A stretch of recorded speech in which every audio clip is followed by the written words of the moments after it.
Hello, Namaste. My name is G.R. Reddy. Here, what we're trying to do is to explain and share some of the experiences of HUSIS for last 20 years in terms of helping a lot of international companies into India. Now, with the pandemic, remote teams have become a real reality, and the remote working has actually brought a lot of change in the way the companies operate, and also benefit from the kind of a cost effectiveness that they can actually operate from anywhere, you being in anywhere, but accessing the talent from anywhere. And India has got its own talent, and it's remotely available, and that is where HUSIS comes in picture to help these organizations who would like to build on their capabilities using the remote teams from India. At HUSIS, we have been spending more than 20 years in helping a lot of these companies who are coming into India. Just look at some of the labor compliances from the employment point of view. If you see the employees here, mostly in the country, we are more used to a full-time workers. So we are 9 to 5 or a shift system, shift 1, shift 2, shift 3 of 8 hours each. And that's how we are used to for quite long. And there is an increasing number that has been happening over the last 5 to 6 years. However, it took a lot of momentum in the last 1.5 years during the pandemic when the work from home has evolved.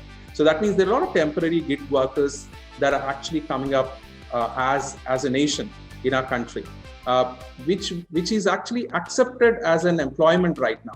Earlier, people used to think that if you're not a permanent worker, then I think you are not working.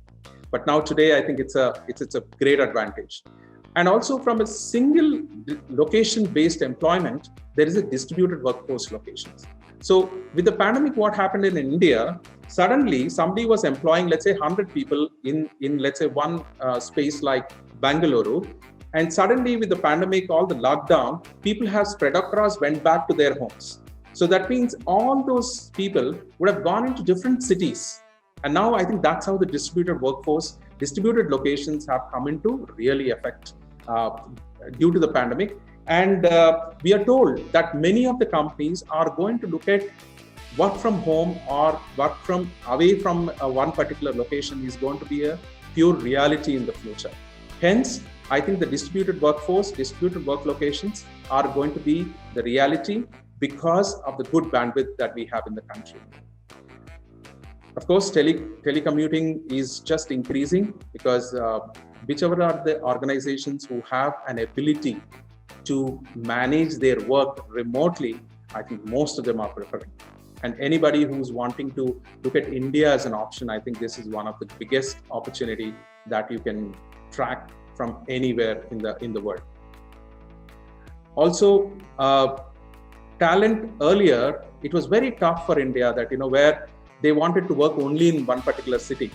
And today, because they can work for any company who may be headquartered in the other city, but they can also work from the choice of the location. So it has become very, very lucrative for people, and very happy to work, being at their home location, with a family, so I think it has really evolved as you don't have to commute too long, and which is saving loads of time, and which is actually getting really productive for the companies. At least on an average, an employee in India probably would travel for about 1.5 hours minimum, 2 ways. There are cases where it's 4 hours. So that means that 1.5 hours to 4 hours of time that they're saving to be able to be productive, productively giving that particular time to the company and the work. And most of the times, the salary disbursement happens monthly. So we don't have a specific weekly payment or a fortnightly payment that way, but it is only monthly. Most of the cases that what we process is only monthly salary. The type of employment is which typically differs from a permanent, differs between 40 hours to 48 hours of work. We have companies who work for 5 days. We have companies who work for 6 days, or there are companies who work for 24/7, but in shift systems, but following the 40 or 48 hours of work. And the temporary employments are typically the project-based or a time-bound. Whether is it a 3 months of employment or maybe a project duration of 6 months, depending on whatever. And also, part-time has become very, very lucrative for people who have specific experience and they want to allocate certain amount of time in their life for the part-time job.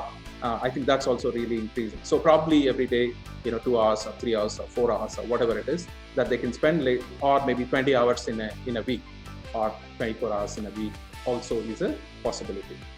And more importantly, if you look at when I said the youngest nation, the biggest opportunity that India has is in terms of the internships and apprenticeship, or maybe on the call working, because there are students who can actually spend a lot of time as an internship learning while they're actually doing a lot of studies, at the same time. So this is actually becoming very, very possible in this state. So this is about the employment landscape, typically how that you will find it in India.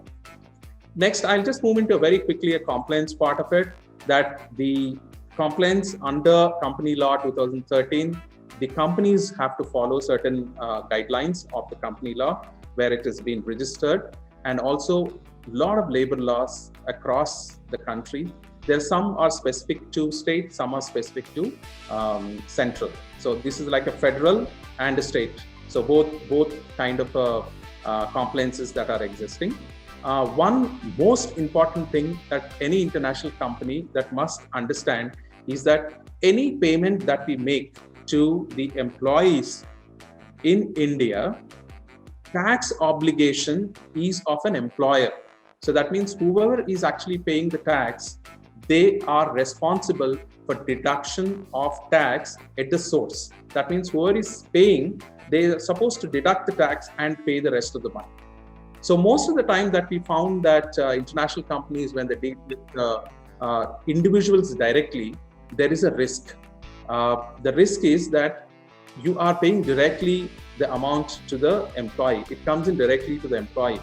If the employee doesn't pay the tax, it will become an obligation for the employer. So this is where I think it is very important to be able to be compliant through via media solution, which could be a professional employer organization who could help you actually manage this complexity of income tax rules.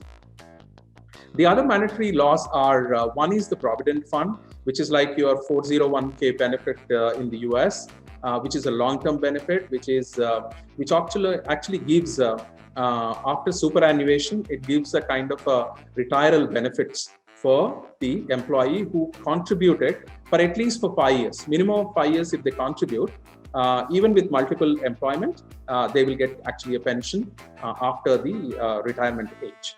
And one of the most important thing, the employment insurance, Employee State Insurance Corporation, called ESIC, which is a medical insurance for workers whose salaries are less than 25,000 rupees per month in India.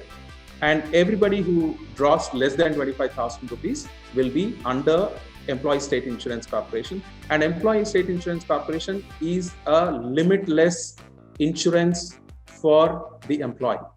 Doesn't matter what salary that you earn, even if you are less salary, but they have a benefit of a card which actually helps you not only go to the ESIC hospitals, these are government-owned hospitals, but also if the treatment is not available in those hospitals, they will be able to refer to a private super specialty hospitals. We have cases, I can tell you a case, somebody who just have a 20,000 rupees salary, which may be, less than $500 of salary, but people got open heart surgeries, even actually much bigger, operations, which would have costed, in excess of, $5,000 to $10,000 or $20,000. So that is the best option that India has is in terms of Employee State Insurance Corporation. But however, people who are beyond 25,000 of salary, which is typically in an IT industry, the salaries are higher than that. So hence, in such case, there are private medical insurance, health insurance coverage that can happen. One that can happen for hospitalization. The companies can decide to the quantum that you wanted to give in terms of either a 5 lakhs or a 10 lakhs of coverage, or maybe 20 lakhs of a coverage, or also not only health benefits, but also the accident insurance. So there are both together. What happens is, if you're a smaller company, 1 or 2 people, the insurance becomes very difficult. But however, in the case of a PEO, the company would have been dealing with multiple vendors with the best prices. And the employees who are employed by the PEO within India for your talent, they will be under the insurance coverage. So this will actually add as a very good benefit, for the employees, so that there is an equal amount of opportunity of medical health and coverage is given in relation to the ESIC that is being provided to a low wage workers. The next most important is the professional tax. This is state-wise. Each of them will actually levy certain professional tax for the salaried employees. So this differs from state to state based on their rules, and it is basically based on the slabs of the salary that one draws. So this is the compliance point of view. This is very important to be noted when you look at India as an opportunity. One of the important aspect is, once you actually paid these amounts to the government exchequers, we are also supposed to be submitting returns under various laws. Returns are nothing but that your compliance is submitted with the government, that you have complied with the law.